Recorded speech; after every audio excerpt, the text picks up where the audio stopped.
what to do if you've been arrested for domestic violence in Vista. If you've been arrested for domestic violence, or you have a family member going through the process, or if you're just interested in this topic, stick around. I think you're going to love this video.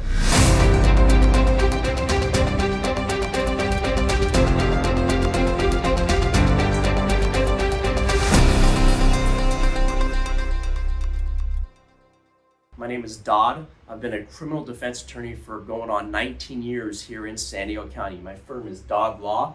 We have an office in downtown San Diego and in Vista. Now today what I'm going to talk to you about is what to do if you've been arrested for domestic violence in Vista, California. Now look, the most important thing you can do is you get a law firm on board right away, because there's a possibility that we can get the case thrown out before we even go to court. So the goal on any domestic violence case is to see if we can get the case dismissed before we even go to court. Now look, when the police come out to the scene, they're gonna arrest somebody for sure for liability purposes. So the moment the police come, they're taking somebody into custody for liability purposes. So now here we are, you've been arrested, your bail was probably set at $50,000, and most likely they arrested you as a felony. Now, just because you were arrested as a felony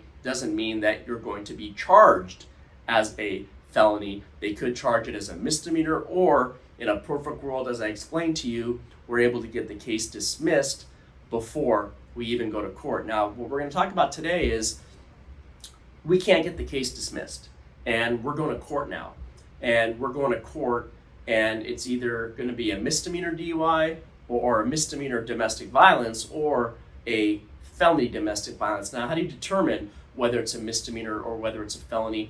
A lot of it comes down to the injury involved and the discretion of the prosecutor. Now, let's talk about what's going to happen. So whether it's a misdemeanor or whether it's a felony, you're going to have to go to the Vista Superior Court on the date of your arraignment, and you're going to be arraigned. And arraignment is just the first step of the criminal process, where you're formally advised of the charges against you, and you're going to enter a plea of not guilty. Now, typically what's going to happen at a felony arraignment or a misdemeanor arraignment in Vista, California, is you will most likely have a protective order against you. A protective order is basically you can not have any contact with the alleged victim in the case during the pendency of the entire case. Now, everyone always says, well, this is my husband, this is my wife, this is a girlfriend, boyfriend. I still want to have contact with them.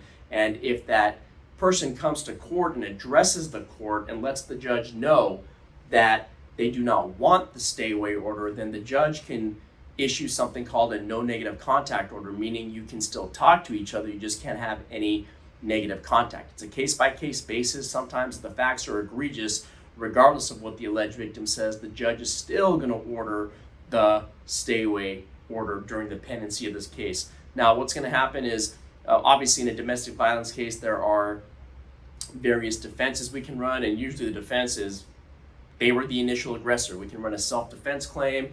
We can run, other defenses, but typically in a, felony domestic violence charge, the best defense you have is that you were not the initial aggressor and the other person was the initial aggressor. Now, what happens if you've exhausted all your remedies and now it's time for some sort of plea bargain? Now, it really all depends on the nature of the injuries. It depends on what the alleged victim wants out of the case. If the alleged victim in the case desires prosecution or does not desire prosecution, that's something that the prosecutor will consider in making you some sort of deal. Now, in a felony case, what's going to happen is you could be facing prison depending on the injuries involved. If the injuries were severe, you're facing gross bodily injury allegations, you could go to prison.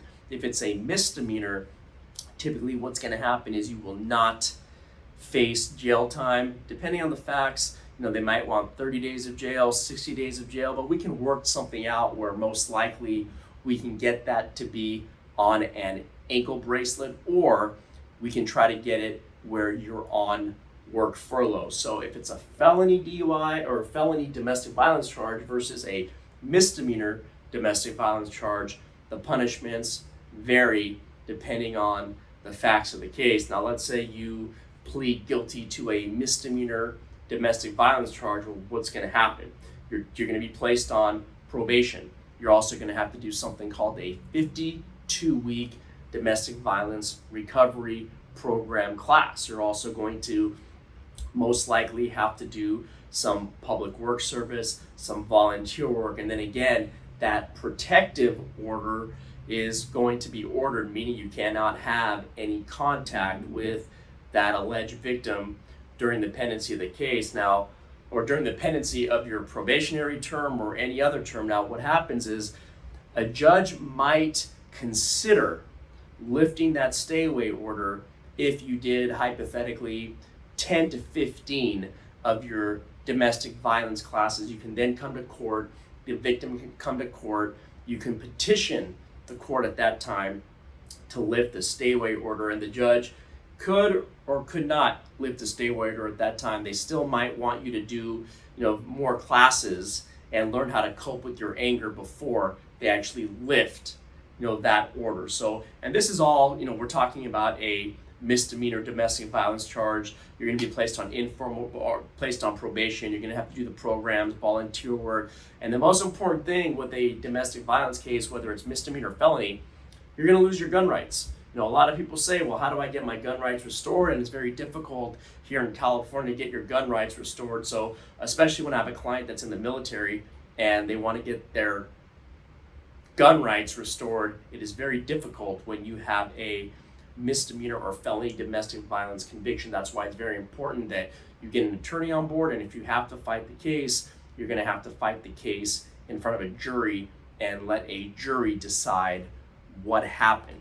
So I hope you enjoyed this video. Remember, if you've been arrested for a domestic violence charge in Vista, the most important thing you can do is get an attorney on board right away, because what that attorney is going to do is we're going to reach out to the arresting agency and we're going to try to prevent the arresting agency from even sending the case to the DA's office. If they send the case to the DA's office, then we'll be in contact with one of the DAs on their family protection unit in Vista, California. And what we're trying to do is we're trying to get the case thrown out before we even go to court. Now, how does that happen? Everyone wants to know, Dod, how do we get the case thrown out prior to court? So what we do is we put together something called a mitigation packet for you. We're going to get a bunch of information from you. The facts of the case, what happened on the night of the incident, where you work, what you do, where you went to school. A lot of things that we're going to put together for you. We're going to contact the DA on the case.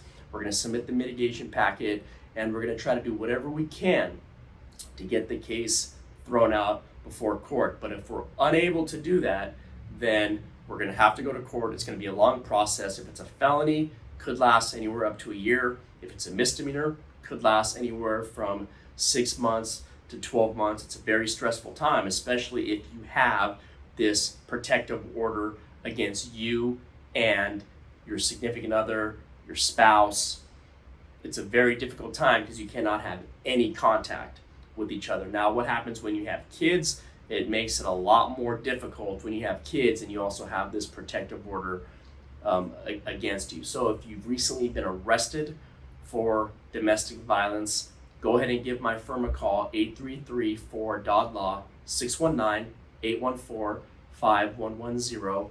You can also visit us at www.dodlaw.com, and I can give you a free consultation, or if you already have an attorney and you just want a second opinion, I'd be more than willing to talk to you and give you a second opinion. If you like this video, hit that like button. You can also subscribe to our channel. You can also hit that notification bell.